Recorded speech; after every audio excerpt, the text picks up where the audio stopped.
Hi, welcome to another entry of my video blog regarding my training for the Tour Divide. This is about a training ride I did in Wisconsin, 600 miles, 6 days, following the St. Lawrence Divide and very loosely parts of the Ice Age Trail in Wisconsin.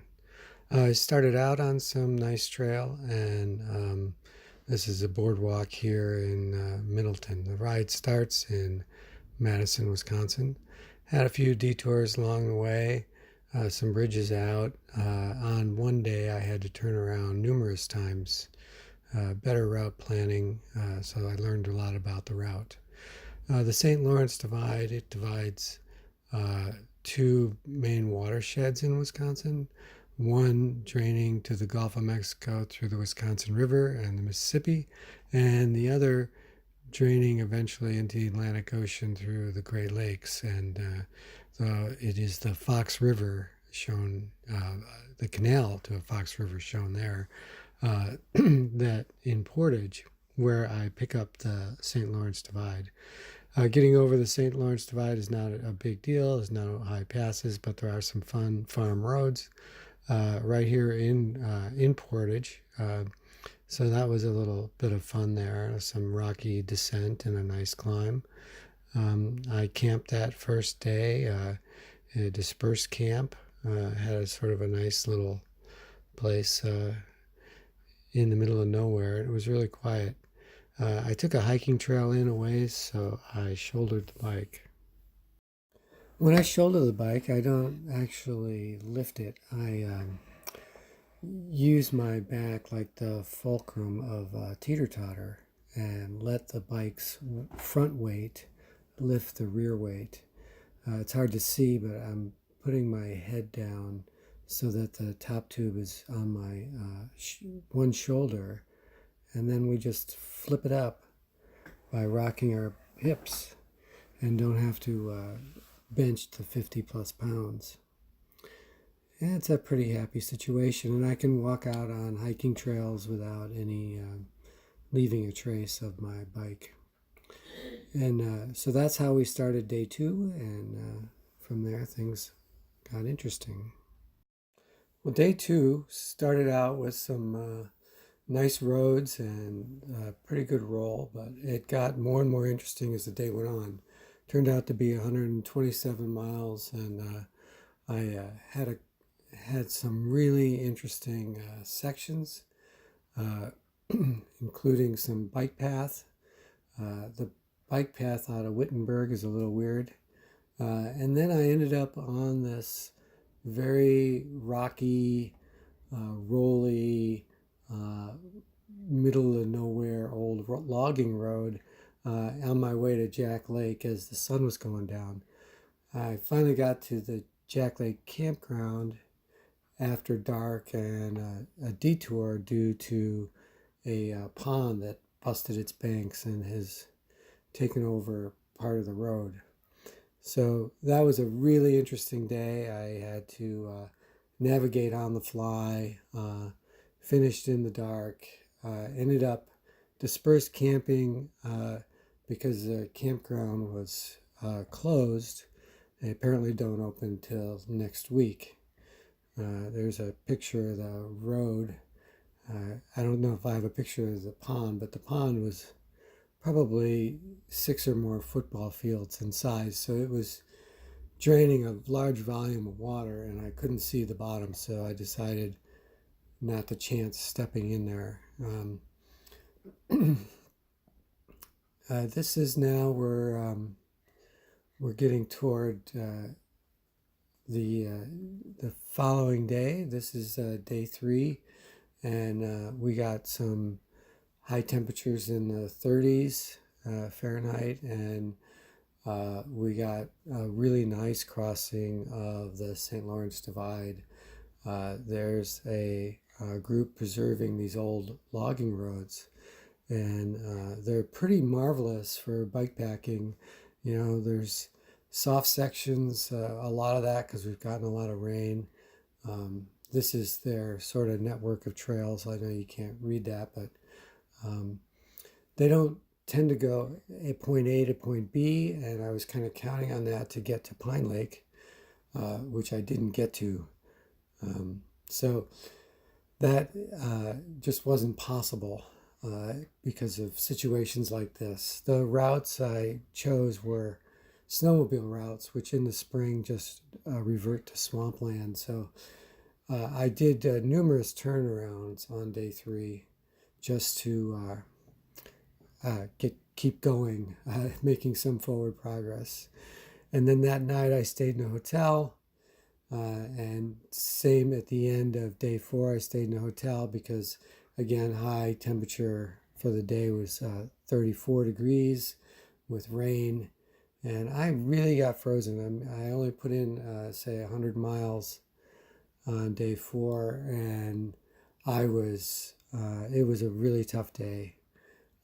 I got into the hotel right as the sun went down, and but it was also one of the more fantastic days.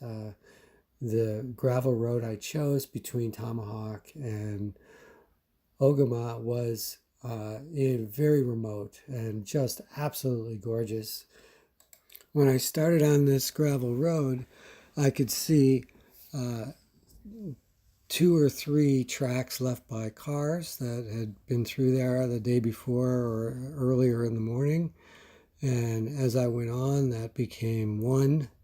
And there was a section where I could see only my tracks were being made on this road. So it's to say it's lightly traveled was a pretty extreme statement.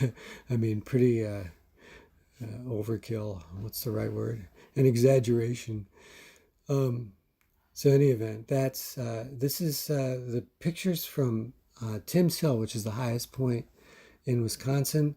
There's a high pond there, and then this is the view from the tower up a little hiking trail, only like 400 yards. Not a bad hike uphill with the bike, and a great view from the top of the tower. There's that high lake, high for Wisconsin standards. This is highest point in Wisconsin. That's my bike down there against a bench. I know that's how high that tower is. You can't hardly tell there's a bicycle there.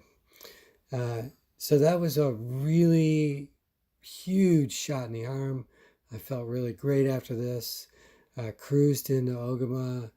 Went to the Rail Trail Cafe, which was just fantastic. Dawn took really good care of me.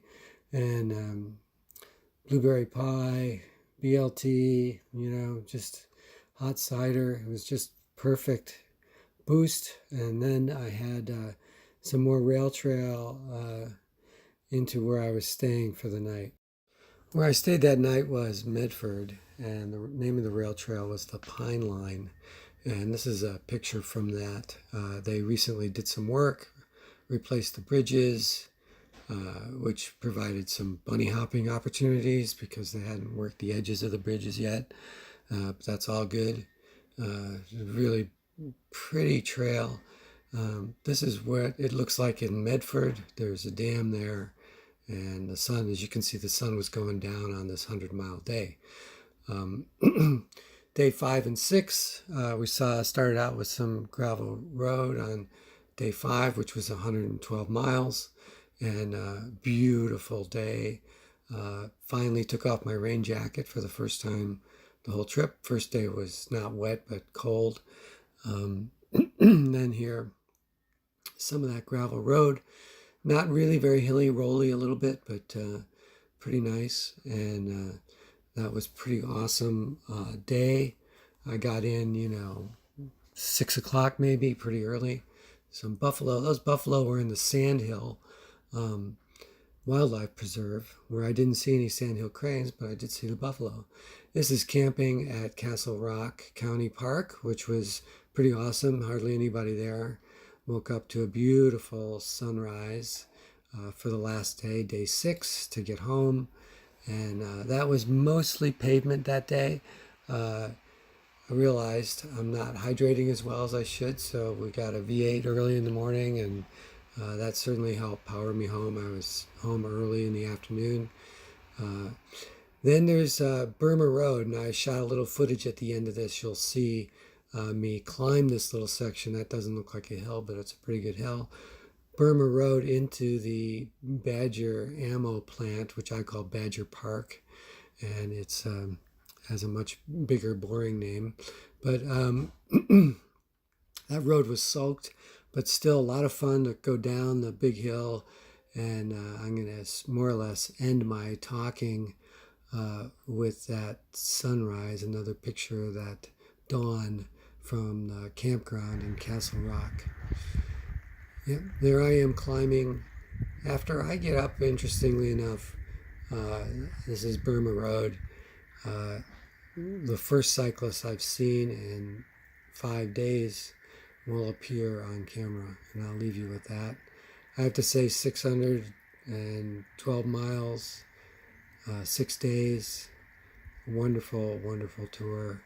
All my stuff worked great. I made some changes based on this experience, but it's all pretty good.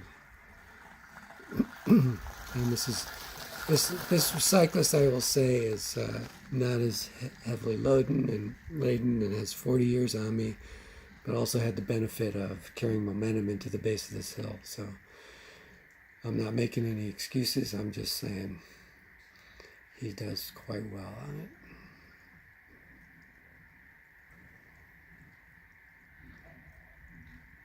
Thanks for watching.